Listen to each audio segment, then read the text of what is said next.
Hey guys, it's Bruno, the IB Math teacher, and welcome to week number 4 of the Ace Your IB Math Exams in 10 Weeks challenge, or course, you might say. If you do not know me, I used to work as the head of the mathematics department in one of the most prestigious IB schools in Brazil, also the HL Math teacher, and I'm also an IB Math examiner. And for this May 2026 cohort, I've decided to launch the Ace Your IB Math Exams in 10 Weeks challenge or course, where we go through each week 5 different questions from all 5 math topics: number and algebra, functions, trig, probability and statistics, and lastly, calculus, with IB style questions, GDC, non-GDC, paper 1, paper 2, the whole 9 yards, in a way to mimic the IB Math exam. So you don't know what's going to show up in these lists, which is precisely what's going to happen in your IB Math exam. You're going to open it and you're going to find questions there. So this is a way to reduce your anxiety, to get you used to new questions, to get you to practice with hard questions, and put you in a much better position when taking the IB Math exam. As you know, you can find the PDF with this exercise list in the description of the video. If you've missed one of the weeks, you can find it there as well in the description of this video. Let's get to it. Let's get to week number 4. All right, so let's start with exercise number 1 from this 4th day of the Ace Your IB Math Exams in 10 Days challenge. Exercise number 1 is one that involves arithmetic sequences with trig. It's an interesting mix. Let's get to it. The lengths of the 3 sides of a triangle form an arithmetic sequence with common difference d and middle term a, which were not given initially. We need to prove that the cosine of the largest angle, and we know that the largest angle opposes the largest side, is given by cos theta equals a minus 4d over 2a minus d. Now, a sketch goes a long way over here. I drew this triangle very asymmetric, so we'll have a largest angle opposing a largest side. Now, if the common difference is d and the middle term is a, and we know that to go from one term in an arithmetic sequence to the next one, we have to add d, or to go backwards, we subtract d, the difference. That means that the 3 terms of this arithmetic sequence, they are a minus d, a, and a plus d, which means that this guy over here, which opposes our angle theta, is a plus d. And we can select in any order the other 2 sides, a minus d and a. Now we're talking cosine, and we're also mentioning the 3 sides and an opposite angle, so this looks like a cosine rule type of problem, and that's exactly what we're going to apply right now. So we have a plus d squared equals a minus d squared plus a squared minus 2a minus d cosine of theta. We can find, of course, this formula in the formula booklet.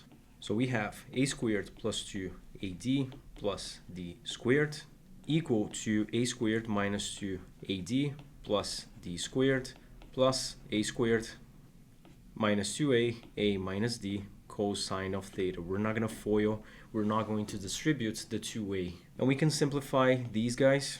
We have over here a 4ad if we move the negative 2ad to the left-hand side. And we can also move this to the left-hand side as well. So we have 4ad minus a squared equal to negative 2a minus d cosine of theta. We can also factor out an a over here, so we can cancel 1a with this one over here. Therefore, we have a minus d cosine of theta equal to 4d minus a over negative 2, which, by the way, is the same as a minus 4d divided by 2. So we have a minus d cosine of theta equal to a minus 4d divided by 2, as I mentioned. And we can divide everything by a minus d, which gives us 2 times a minus d in the denominator, which is exactly what we needed to prove. Now let's say that the sum of the 3 sides is 21, which means that a minus d plus a plus d is equal to 21. This is already enough for us to calculate the middle term, due to the fact that in this equation we're going to cancel out the d's and we're going to have 3a equal to 21, which means that a is equal to 7. Now for question 2i, if we consider the difference to be 0, that means that this is equal to 7, this is equal to 7, and this is 7 as well. And what does that mean? Well, it means that we have an equilateral triangle, so all three sides are the same, all three angles are the same as well. But if we consider, and now this is exercise 3I, the difference to be 3, that means that this side is 7, this one is 10, and this one is 4. And to find the area of this triangle, if we know this angle, we could do half AB sine of C, sine of theta. Now we need to find cosine of theta first in order to find sine of theta. And that's an easy process because we already have a formula for cosine of theta. We deduced this formula for this specific case. We know that cosine of theta is A minus 4 times the difference over 2 times A minus the difference, which gives us negative 5 over 8. Now we can see cosine of theta is negative. We can see that theta is an obtuse angle. So theta is greater than 90 degrees and less than 180, or pi over 2 and pi. Now, knowing that cosine of theta is negative 5 over 8, this allows us to use the trig identity sine squared plus cosine squared equals 1 in order to find sine of theta to then calculate the area. So we have sine squared plus negative 5 over 8 squared equals 1. So sine squared of theta is 1 minus 25 over 64, which means 39 over 64. Therefore, sine theta is, by the way, this is squared. Sine theta is root of 39 over 8. Should it be positive? Yes, it's an obtuse angle from 90 to 180. Sine of theta should be positive. It is positive. So let's take this and move it up. We have this area as half 1 over 2 times this side, which is 4, times this other side, which is 7, times the sine of theta, which is root 39 over 8. So this is 7 root 39 over 4. Now do notice that in this exercise, the GDC is not allowed. This is a paper 1 style question. So let's move to exercise 2 now. In exercise number 2, we have a quadratic function. So over here, we're going to talk about quadratic functions, vertex form, standard form, how to find a vertex, inverse functions, and also function transformation, which is a topic that students usually freak out about. Now let's get through all that together. Consider the quadratic function x squared minus 2x minus h, which was defined for x less than or equal to 1. What we have here is a quadratic given in standard form. We're going to convert, and that's exercise A, to vertex form, which means that you should either complete the square or find the vertex using the negative b over 2a formula. Given that completing the square is a technique which not everybody is comfortable with, however, I do suggest that if you don't know how to do that, you do learn it, given that it's super fast. It's much faster than using negative b over 2a, for example. I am going to find the vertex using negative b over 2a, so we're going to go through that process. So how do we find the x-coordinates of the vertex, which in this case he's calling h? H is negative b over 2a. And by a and b, I mean the coefficients of this quadratic. A is equal to 1, b is negative 2, and c negative 8. So we have negative 2, positive 2, over 2 times 1. So h is equal to 1. Now just to reinforce, this is the quadratic given in standard form. And this is the same quadratic given in vertex form. Whenever you want to find the inverse of a quadratic, you gotta have it written in vertex form. And that's what we're gonna do for question B. Now back to question A. We did find the x-coordinate of the vertex. How do we find the y-coordinates of that vertex, which by the way we're calling k here. Now k is the function evaluated at that x value that we got, which means 1. And f of 1 is 1 squared minus 2 times 1 minus 8. So negative 9. Therefore, h is 1 and k is negative 9. Alright, so why is that when we want to find the inverse of a quadratic, we need to use the vertex form? Well, if you start out with the vertex form of this quadratic, And knowing that by finding the inverse, you need to replace the y by x and the x's by y. In this case, there's only one x that shows up. It becomes easy to isolate y now. So we have x plus 9 equals y minus 1 squared, which means that y minus 1 is positive and negative x plus 9, so y is 1 plus and minus the root of x plus 9. Now, only one of these two options, the positive and the negative, they're correct. And a nice hack to check which one of these two is the correct one is to use one point from the original function. So if you take, for example, any point which is less than or equal to 1, given that we're obeying to the domain of this function, let's say when x is equal to 0. We know that when x is equal to 0, y is negative 8. If the function goes through this point, the inverse will go through the point negative 8, comma 0, given that the inverse will flip the x and the y coordinates. Now, for us to have a negative 8 and a 0 here, the only way is for this sign to be negative. It wouldn't work if it was positive. We would get 0 equals 2. So therefore, our inverse is 1 minus the root of x plus 9. So 2 down, 1 more to go. Now consider a second function g of x such that we have a few transformations done to f, which gives us g of x. And let me color code all of them here. We have this negative 2, we have this negative 3, and we have this negative 8. What you can do as well is refer to this transformation as a separate one, which is easier to list. So in order in which they're applied, we have a horizontal shift, 2 units to the right. We have a vertical stretch by a scale factor of 3. We also have a reflection about the x-axis. And we have lastly for this negative 8, a vertical shift 8 units down.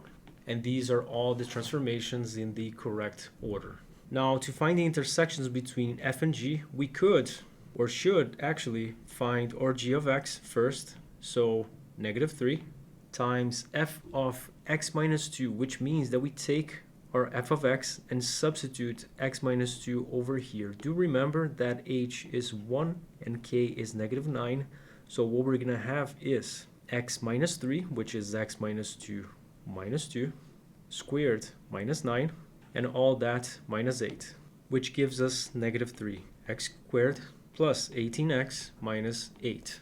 So where's this equal to this? Well, we need to find where x squared minus 2x minus 8 is equal to negative 3x squared plus 18x minus 8, which means 4x squared minus 20x equals 0. If you divide everything by 4, you get this, and factoring out an x, you get either x equals 0 or x equals 5. Now, given that we know that x has to be less than or equal to 1, there's only actually one solution, which is this one, x equals 0. So in exercise number 3, we have a triangle ABC where AB is equal to 8, AC is 10, and ACB, which is the angle C, is 43 degrees. Now we know from the description of this exercise that we're going to get two possible triangles, so this is a perfect example of the ambiguous case. And for each one of these, we're going to calculate their areas. I'm only going to draw one triangle, but towards the end, when we get these two possible scenarios, I'm going to sketch or to draw the two possible cases for us to, in the end, see what they look like. But let's start with just one. So let this be the triangle ABC, and let this be the angle ACB. Now, this is just a fancy notation for the angle C, the angle in between the sides AC and CB. Using that same notation, we could write this angle as CAB and this one as ABC. Now, we know that this is 43, this is 8, and this is 10.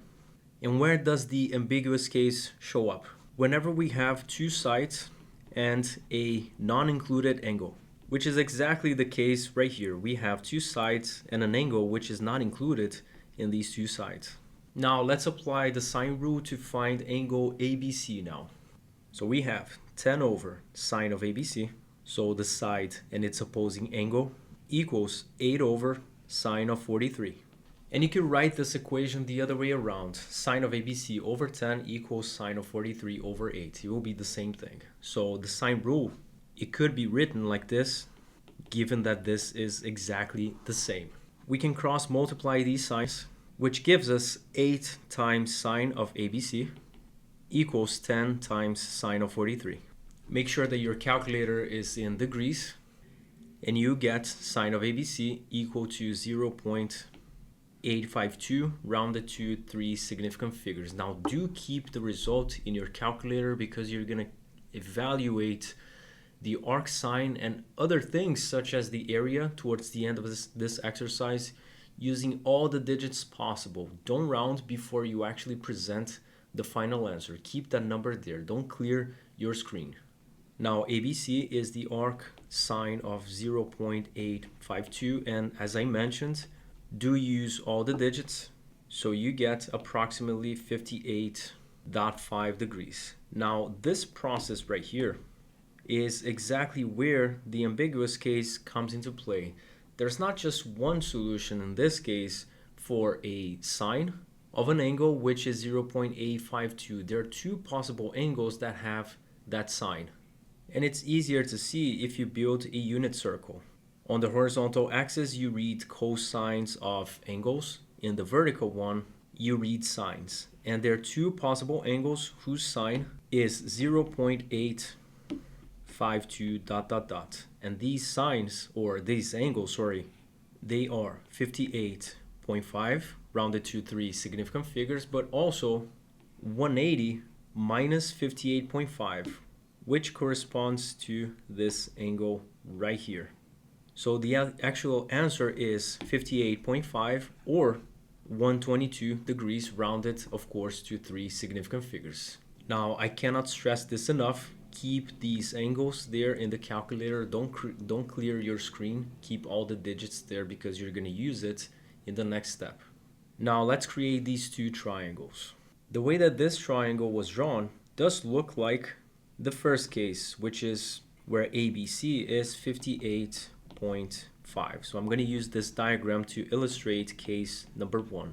Now we can see that that angle 58.5 will change, of course, for case number 2, which I'm illustrating in the bottom here.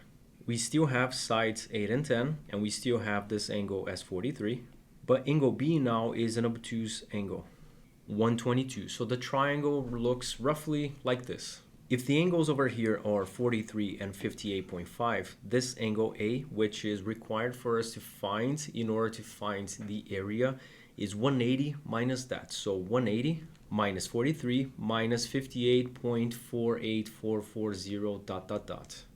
So CAB is 78.5155 ... And CAB for the second case is 180 minus 43 minus 121.5155, which is 15.4844 ... So the areas which can be found through this formula here, they are half times 8 times 10 times the sine of this included angle, meaning 78.5155 ... which is approximately, and now we can round to 3SF only now, 39.2 centimeters squared. And actually we need to find the difference between the areas, so let's not round it right now. So 39.19915 ... centimeters squared. Now on to the second one. We have this area as half times 8 times 10 times sine of the included angle, 15.4844 ... which is 10.6790 ... So the difference between the areas is 39.199 ... minus 10.67, which is approximately 28.5 centimeters squared. So an exercise that involves many trig properties and applications. Exercise number 4. Valentino bought a new motorcycle and is eager to take it for a spin. However, he's careful and does not want to get involved in an accident, which is very prudent. If it rains, the probability that he decides to take the motorcycle for a spin is 10%. When it's not raining, the probability goes up to 70%. Now let's assume that the probability that it rains is k, meaning, and this representing raining, that this is equal to k, and given that the sum of all these little branches, it is always equal to 1, well, the complement of k is 1 minus k. And it's easy to see why the probability adds up to 1 for any of these little branches. For example, if you take the scenario where it is raining, then he either takes it for a spin or not. There's no third option here. And going back to the description of the exercise, if it rains, then the probability of taking the bike for a spin is 0.1, which means that this is 0.9. Now, when it's not raining, we have 0.7 and 0.3. Now let's jump to the more interesting question, which is question B. The probability of him taking the motorcycle for a spin is 0.46. So we're given this piece of information and we need to find k from it. Now we need to think about all the scenarios where he would take the bike for a spin. Either he does that when it is raining, so he's stubborn, or, and the or in probability means plus, he does that in safer conditions, meaning when it's not raining. So let's consider the orange case here, the probability of raining and him taking the bike for a spin. So that's k times 0.1. So it rains, k, and he takes the bike for a spin, 0.1. Given that these two events, they happen together, so we multiply them. And now the second case, 1 minus k times 0.7. So we know that this is equal to 0.46, which is a simple equation to solve. We have 0.7 minus 0.6k, which is equal to 0.46. So 0.6k equals 0.24, so k is 24 over 0.6, which can be simplified to 4 over 10 or 0.4. So this is k. Now another question that could be here, I may include it actually, is are these events independent? Meaning riding the bike and raining. And the fact that we have different probabilities in these two branches already tells us that, well, maybe these events are not independent, right? They are dependent. But we need to prove it, right? And how can we do that? Events are independent if you can prove that P of A and B is equal to P of A times P of B, or if you can prove that P of A given B is P of A. Now, we don't have A and B here. We actually have R and B. And by using this, we can check whether this equation holds, if it's true. Now, what is P of R and B? Well, it's this branch right here. So k times 0.1, which is 0.04, given that k is 0.4. Now we need to check if that's equal to P of R times P of B. We know that P of B, which means the probability of taking the motorcycle for a spin, is 0.46, which we calculated by considering these two different scenarios. And we also know from the exercise that the probability that it rains is k, which is 0.4. Now 0.4 times 0.46 is not 0.04. So the events, they're not independent. Exercise number 5, an optimization problem. We have the following scenario, a curve 2 over x, which crosses this point A. The x-coordinate of this point A is lowercase a, which means, by the way, that the y-coordinate of this point A is y over 2 times the x value, so 2 over a.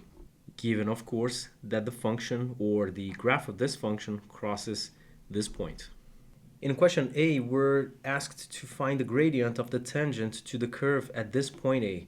Now, to find the gradient of the tangent of any curve, we use derivatives, which means that we're going to have to calculate dy dx, given that y is 2 over x, or y of x is 2 over x. And by the way, you can rewrite it as 2 times x to the negative 1, and by applying the power rule, we have 2 times the derivative of x to the negative 1, which is negative 1, x to the negative 2. We subtract 1 from the exponents.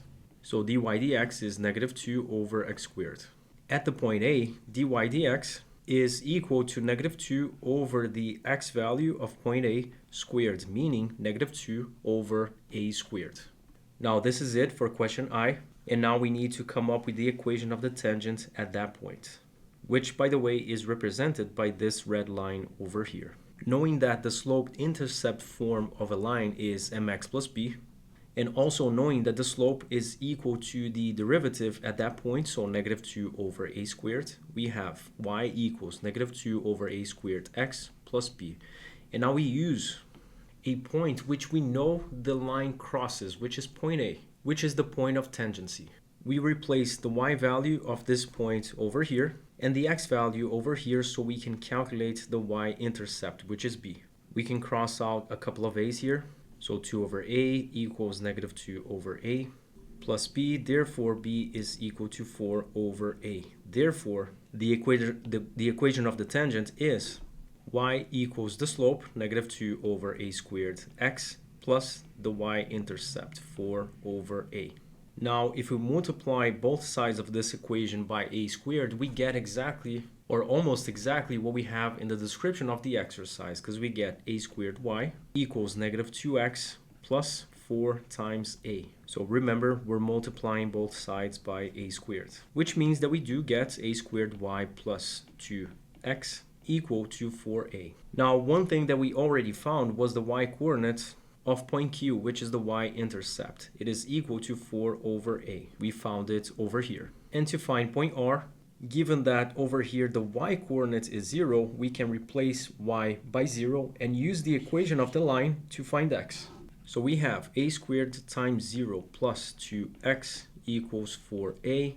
Therefore, x is equal to 2a. So we have 2a comma 0 as the coordinates of this point R. Which means, by the way, that the area of this triangle, which is base times height divided by 2, it is 2a times 4 over a times 1 over 2, which is equal to 4. It's equal to a constant, to an integer. So it is completely independent of a. And what's interesting about that is that it doesn't matter which point a is, the area formed by the tangent at that point and the x and the y coordinates it's always going to be equal to 4. Now we pretty much exhausted all of these exercises, A and B. Now let's jump to question C, in which we need to find the distance between Q and R. Now you can definitely use the distance formula. However, this is just the hypotenuse of a right triangle with base 2a and height 4 over a. So we have d squared equals 2a squared plus 4 over a squared, which by the way is equal to 4a squared plus 16 over a squared. And we can factor out a 4. So we have a squared plus 4 over a squared. Now this is d squared. Therefore d, as a function of a, it is equal to the square root of 4 times a squared plus 4 over a squared. We can move this 4 as a 2 outside of the root. So we have 2 times the root of a squared plus 4 over a squared. And there you have it. Now let's jump to the last question of this exercise, which is to find the value of a, which minimizes this distance. Now minimizing means that this is a optimization problem. This is an optimization problem. Minimizing is finding the local minimum of this function distance as a function of a. How do we find minimums and maximums? Well, we take the derivative and make it equal to 0.